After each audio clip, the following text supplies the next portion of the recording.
আজকে একটু সম্পূর্ণ নিজস্ব পদ্ধতিতে কাবাব ট্রাই করছি। তো প্রথমেই পুদিনা, ধনেপাতা, দই আর একটুখানি নুন দিয়ে একটা মিক্সচার বানিয়ে নেব। তারপর চিকেনটাকেও মিক্সিতে পেস্ট করে ওই মিক্সচারটা দিয়ে ম্যারিনেট করে রেখে দেবো। এরপর একটু ক্যাপসিকাম আর একটু পেঁয়াজ একদম কুচি করে নিয়ে এই পুরো চিকেনের মিক্সটাতে আরও ভালো করে মিক্স করে দেবো। আমি ক্যাপসিকামটা কুচি করার জায়গায় মিক্সিতে পেস্ট করে নিয়েছিলাম।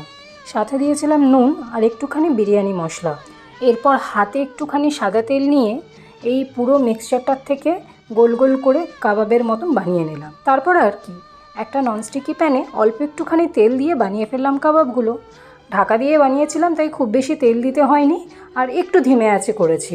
আর এই যে প্রথমে যেই মিক্সচারটা বানিয়েছিলাম ওটার সাথেই একটুখানি ক্রিম অ্যাড করে বানিয়ে নিয়েছিলাম ডিপ।